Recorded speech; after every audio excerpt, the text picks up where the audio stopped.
c'est Hamza Sofiane Medas, diplômé en génie des matériaux, promotion 2019. En ce qui me concerne, Anna, j'ai obtenu mon diplôme à Polytechnique en 2019.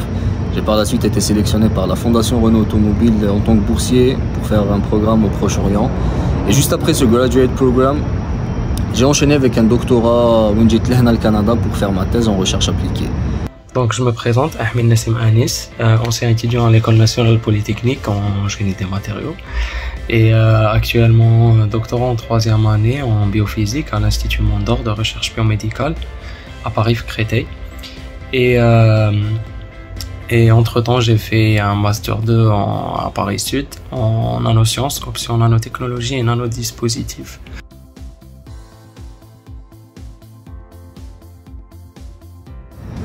Donc si on voudrait parler maintenant un peu de la spécialité, qu'est-ce que le génie des matériaux, je pense qu'on devrait déjà se poser la question et définir qu'est-ce qu'un matériau. Et pour faire court et éviter de se perdre dans les définitions, un matériau est tout composé aux éléments qui peut se présenter à l'état solide. Donc dans cette spécialité, on va vous apprendre surtout à comment sélectionner et choisir un matériau donné pour une application donnée, comment développer de nouveaux matériaux pour des applications qui demandent des propriétés données, et comment et surtout comprendre les mécanismes fondamentaux qui régissent en fait le comportement des matériaux. Donc on va vous apprendre aussi beaucoup à comprendre qu'est-ce qui se passe au niveau submicroscopique et voire même atomique, de comprendre comment les réseaux et les arrangements des atomes influencent le comportement des matériaux et de comment utiliser toute cette science pour finalement expliquer des phénomènes macroscopiques.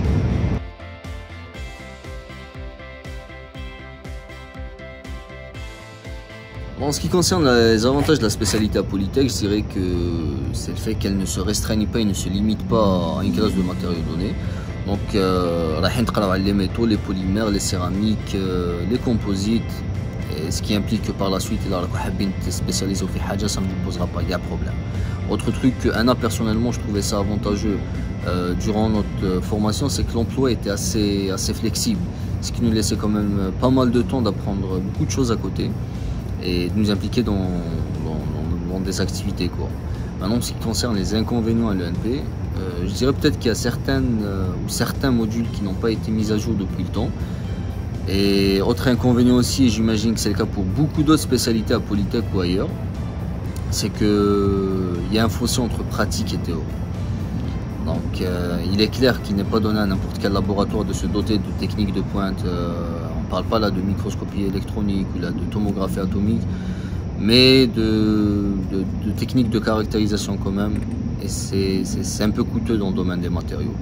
Donc c'est l'un des désavantages. Mais ce que je voudrais vous dire, c'est que si vous comprenez la physique de la chose et que vous savez quels sont les concepts fondamentaux qu'il y a derrière tout ça, vous serez à l'aise le jour où vous serez amené à manier ce type d'instrument. Donc ce qu'il faut savoir aussi, c'est que c'est une spécialité très axée à la recherche. Et ça, vous pouvez le voir avec les types d'offres, les thèses de doctorat qui y sont publiées. Et ça aussi différentes soit les sous-spécialités de donc les avantages, déjà, le fait que ça soit à l'ENP. Donc l'ENP, déjà en Algérie, c'est déjà une expérience à part vis-à-vis le nombre du club lycéen, de clubs lycéens.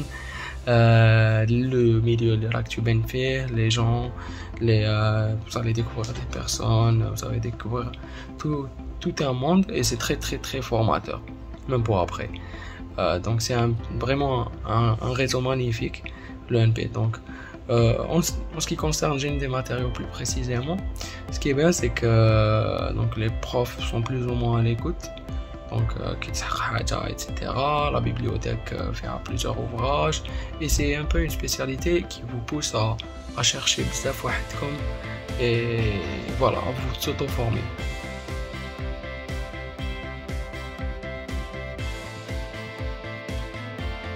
C'est une spécialité très axée à la recherche. Et ça, vous pouvez le voir avec les types d'offres, les thèses de doctorat qui y sont publiées. Et ça aussi différentes soit les sous-spécialités de matériaux. Des matériaux, c'est vraiment que de la recherche parce que si vous voulez, donc on a un point où la plupart des technologies existent. Par exemple, si on prend un smartphone, un téléphone, et donc il n'y a pas de nouvelles idées conceptuelles ou là, c'est que on cherche toujours à optimiser beaucoup plus. Donc à optimiser les capacités d'un téléphone par exemple passe à travers l'optimisation des matériaux les faits. Donc faire toujours plus petit, toujours plus résistant, toujours plus comment dire, pas compétent, plus performant si vous voulez. Et donc ça passe qu'à travers l'optimisation en matériaux. Et donc presque tous les domaines de la recherche en génie des matériaux. Et on ne fait presque que ça, tu vois. À part dans la métallurgie, oui, avec des ingénieurs en matériaux, oui, ils ne font pas de la recherche.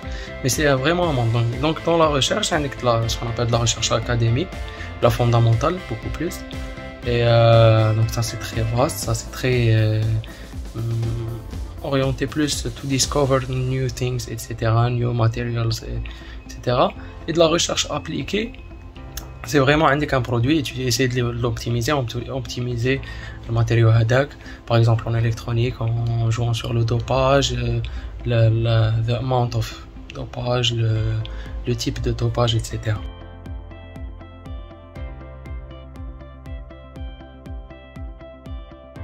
Donc en ce qui concerne les domaines où on peut être sollicité, moi personnellement je vais parler de domaines de recherche. Et oui, j'ai beaucoup d'amis qui se sont retrouvés dans des domaines complètement différents. Donc j'ai des amis qui se sont retrouvés en nanotechnologie, d'autres en biomédical. J'en connais d'anciens camarades qui se sont retrouvés en énergie, qui travaillent sur les cellules photovoltaïques, d'autres qui travaillent sur le nucléaire, d'autres qui travaillent dans l'aéronautique. Les domaines d'activité où vous êtes sollicité, honnêtement, c'est tous les domaines. Mais qu'est-ce un domaine où tu as le menuiserie, l'automobile, le tayarat, l'aérospatial, tout a besoin de matériaux.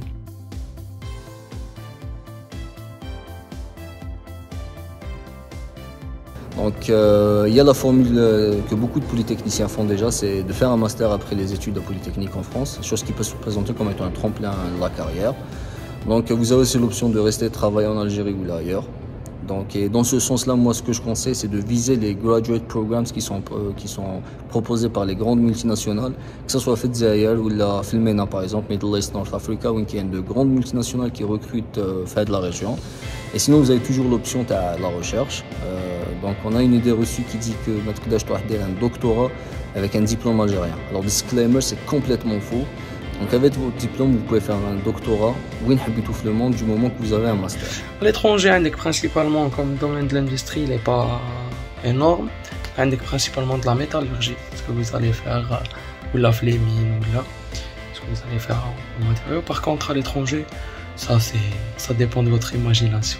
Mais tu votre imagination, tu les opportunités en matériaux parce qu'il y a vraiment de tout. Tu peux faire de tout, honnêtement. Donc, j'ai des potes qui travaillent dans vraiment différents secteurs de l'énergie, comme jusqu'à l'aéronautique, jusqu'à tu peux travailler dans les parfums, dans tout.